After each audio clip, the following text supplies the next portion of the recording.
Welcome back, listeners, to the BizBlend podcast. As you all know, this is the show where we unpack what's really happening inside modern businesses, not the buzzwords, not the hype, but the decisions, tensions, and trade offs leaders face every day.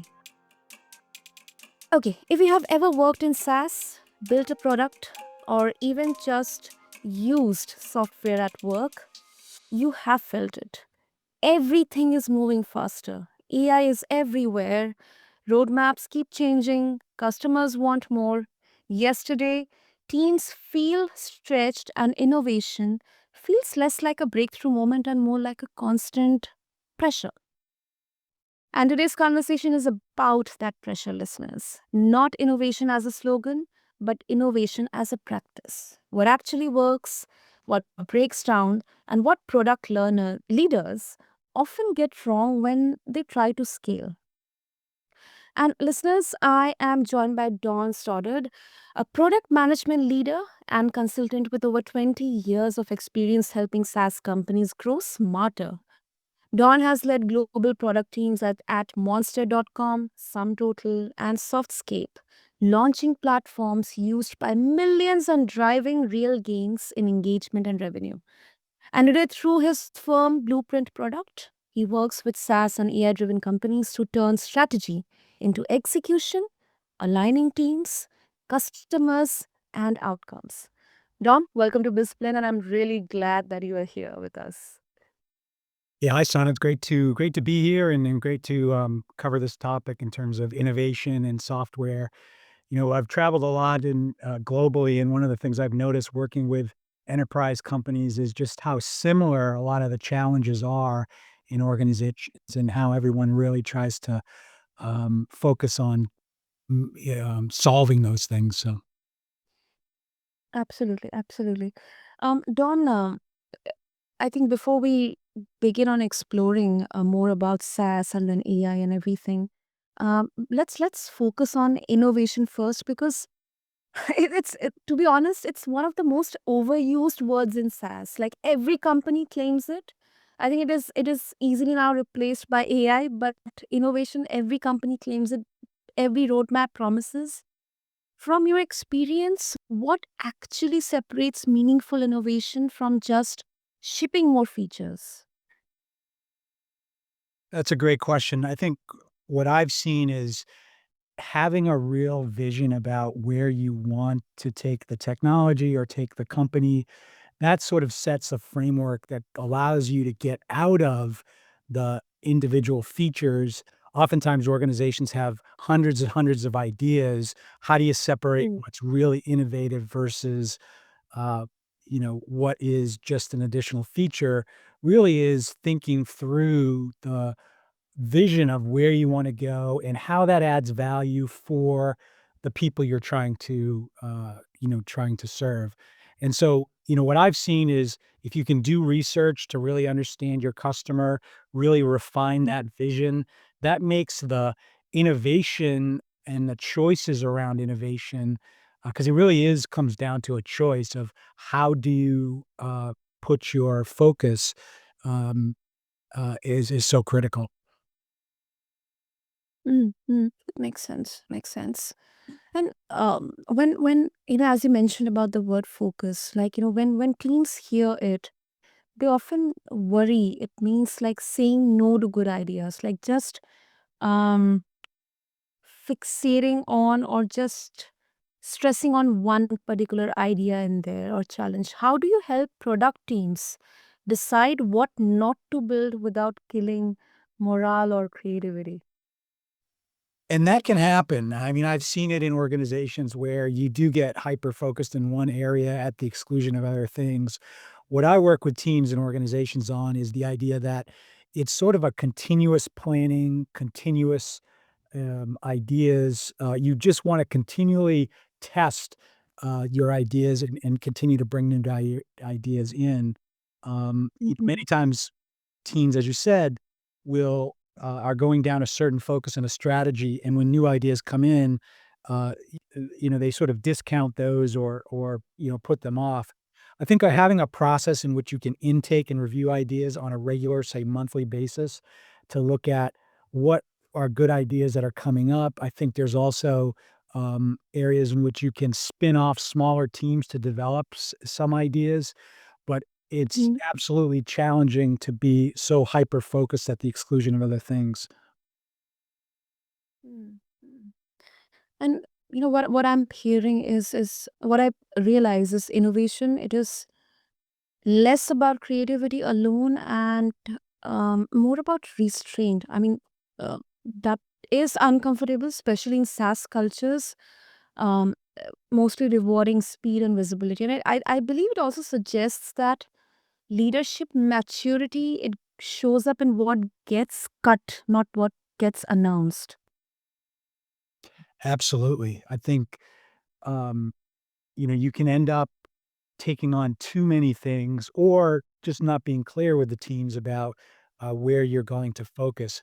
And it goes back to having that vision about where you want to go. I think, in terms of just from a process perspective, many times teams will look at prioritizing the hundreds of ideas that they have in place without getting clarity and alignment on the vision. So, what I've done working with teams is really talk about where would we like to be in 12 months, 18 months, and really bring kind of the key metrics to the forefront about where do we want to go. That gives you essentially a filter to be able to say, okay, these ideas, are they moving us in that direction? Or are they moving us Mm, away from that? And that makes it, clearer and I think, and more exciting. I mean, developing software is fun. I think it's, had there's a lot of opportunity, to serve the customers and to build great products.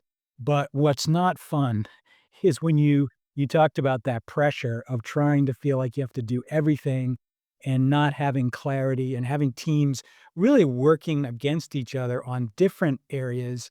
And the problem is, oftentimes SaaS companies just don't have, resources to fund everything, right? So if you're doing a little bit of everything, you're really not moving the product forward in any way that's meaningful.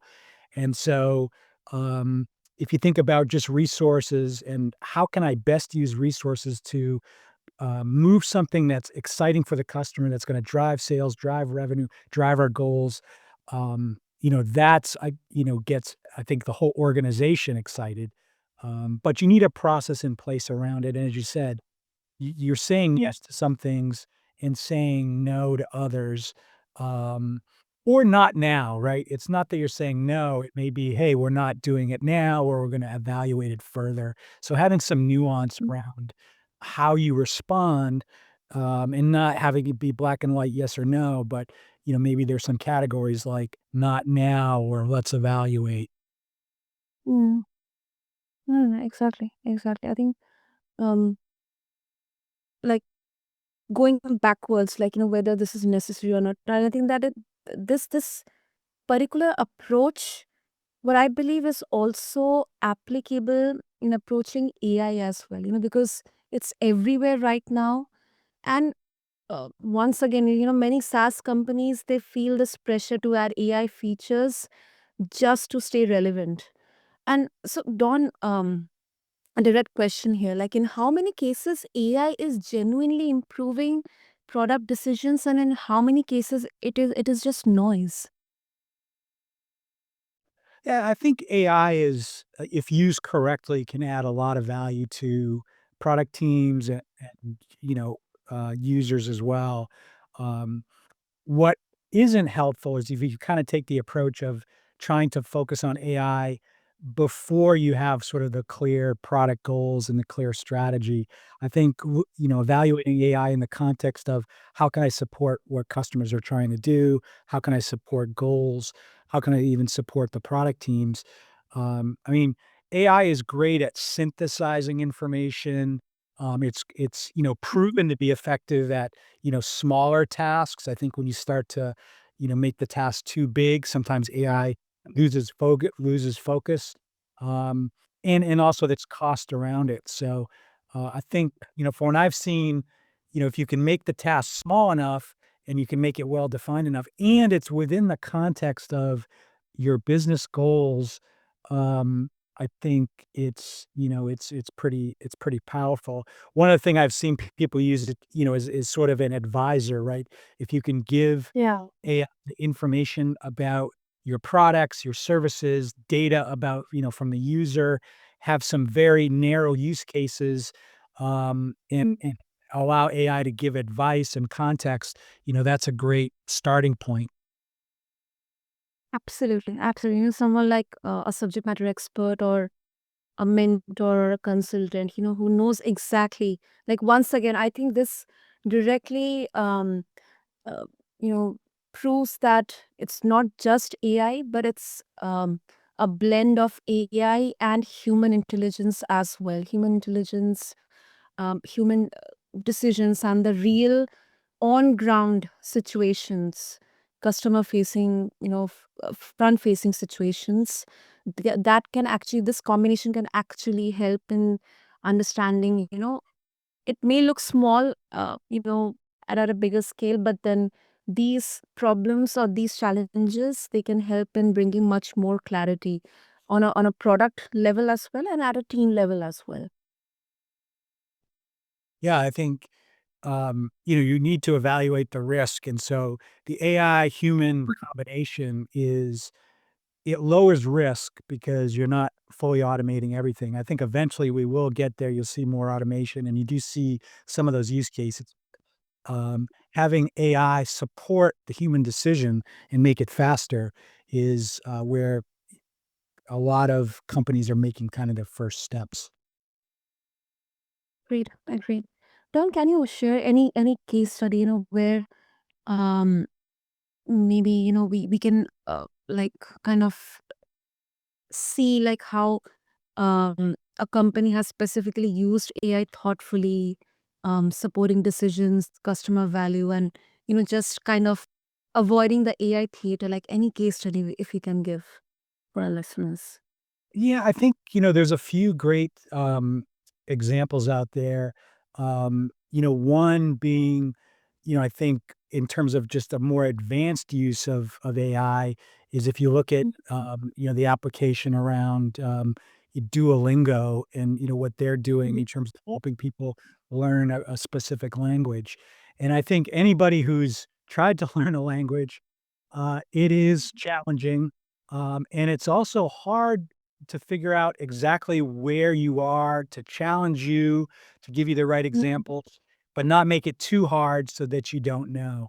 And I think Duolingo's done a great job of kind of using what it knows about you to give you specific examples that aren't too hard, but are hard enough. And I think that's a great use case.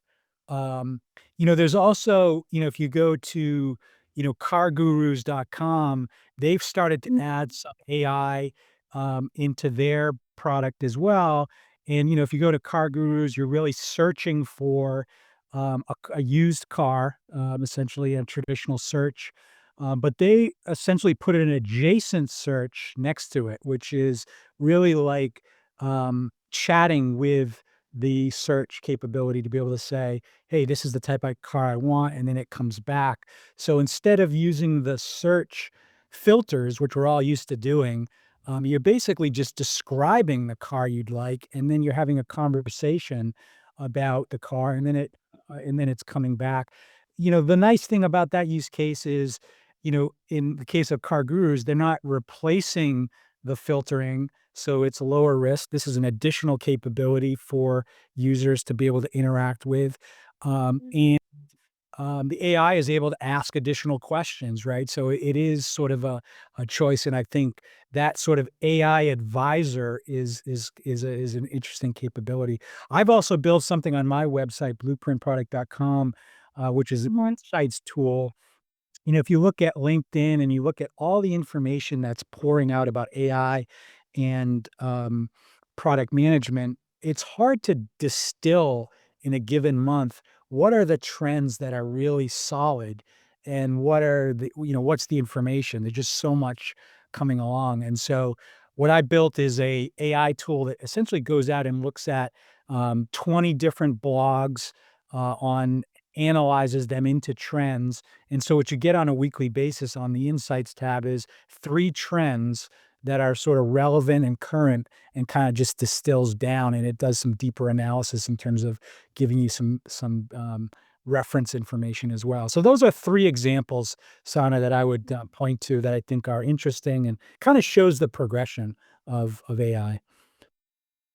Mm, mm, mm.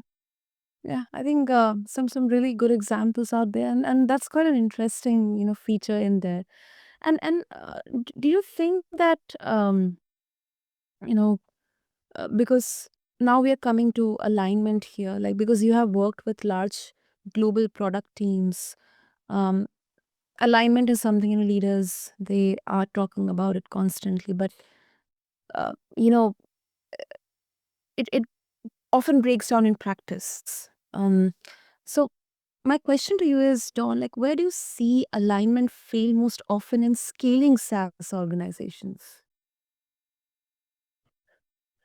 Yeah, I mean, I think alignment is a huge challenge. If you look at any product leader job description, alignment is, top on the list in terms of aligning the stakeholders and just gaining that support Mm-hmm. for the direction. I think, as a product leader, it is, one of the things that I, focus on. I think part of it is just recognizing that, there's not a tool or a framework that you're going to introduce that's going to magically make everybody aligned. I think, what you really need to do is understand the individual folks at the leadership level one on one. What are they trying to accomplish? What do they see the goals as? What do they need in the short term? What are their pain points? So, what I try to do is just understand them one on one, and then align at a higher level. I think what I've seen is oftentimes, you can align on the key metrics around revenue or, say, visits to a particular site or new customers or things like that.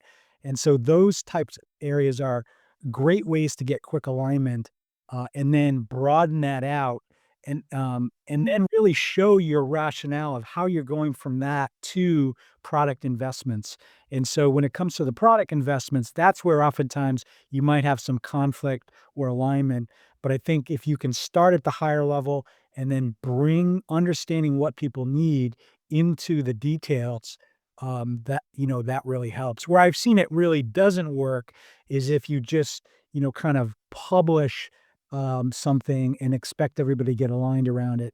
Um, that's going to be really challenging. Mm-hmm. Mm-hmm. I think this highlights something important. Like alignment. It isn't agreement in meetings, but um, it's clarity in decisions, and I think this directly connects back to where we began our conversation from. I think if teams can't explain why something matters or who it is for, I believe alignment probably never existed in the very first place. Don. That's right. And I think, oftentimes, you can get alignment in meetings, as you said, but then people don't really follow, because they have their own specific challenges they're trying to solve. And it's just a lack of understanding of what the challenges that each, groups in the organization have. But that vision, I think, is so important to get everyone aligned around the vision. Exactly, exactly. I think you hit the right word in the vision. Um, Don, I would like to go back to the examples that you shared. Something that popped up in my mind. Um, when SaaS teams add AI, are they building something customers want to engage with, or are they using AI as a shortcut to increase adoption metrics? I think it's both. Um, Mm. I think, you know, uh, I think you sort of have AI coming into place around, as sort of an advisor, as almost like a coworker, essentially, where, as you engage with a particular product, many SaaS software products have so many menus and so much capability, and just reading the how to, FAQ help section, there's hundreds and hundreds of pages, and a lot of times, users and managers don't get the most out of the product. Um, that's a great opportunity for AI to come in and just be able to surface and really be as a translator to say, "Look, I'm a manager trying to do X," and AI comes in and says, "Hey, here's how you could do this. Here's how you could optimize it for the team." Um, but I think, we're also seeing how AI can help in terms of looking at data of individuals, looking at the options and being able to fit people. I think that Duolingo example was a great example of how you're really optimizing engagement, right? With Duolingo, Yep. you know, hey, if I'm successful and challenged, right, then I'm Mhm. excited to continue. But if I'm not challenged, um, and it's where it's not too hard, then, yeah, I'm gonna drop off. So, finding that right balance, and that's a case where, AI is perfect to be able to say, "Look, here are the options we have, and here is the data for this individual. What's the best match?" And being able to have it be ongoing learning to say, "Hey, this worked and this didn't." I think that's the other interesting thing about AI is that it can record results and then use those results to best predict the next match, which is really interesting. It is. It is. It is. And before we wrap up, I think it's a very, very crucial, Don, a lot of SaaS teams are exhausted right now, like constant launches, constant changes, pivots, urgency. What's one habit, or maybe more than one, or system that product leaders can put in place this year or this quarter, at least, to reduce burnout without slowing progress? Yeah, I mean, I think, a couple things that I would look at is, one, preparation and planning. I think, when you're in those state of, constant delivery and thinking that, "Look, I need to get through this month," what falls aside is the preparation and the planning. So what I would, you know, be conscious around, I think this can have a big impact, is to build a habit of preparation, even on a daily basis. Daily, but even, from a team perspective, weekly and monthly, to be able to pull out of the day to day and just see how you're tracking against those goals. So that's one, I think, key habit that I would, is just prepare for meetings, every meeting that you're in. Yeah.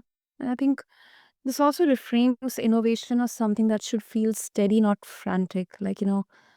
Um, sustainable innovation, it seems to require leaders who are willing to slow the chaos, even, when the market is too demanding or absolutely fast paced. So, um, Don, if listeners, they would like to connect with you, or if they have, thoughts or opinions after this conversation that they would like to share with you, what would be the easiest way to connect?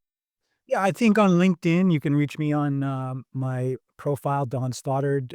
Also on blueprintproduct.com, you can reach me on donstoddard@blueprintproduct.com. So, would love to connect with folks and exchange ideas.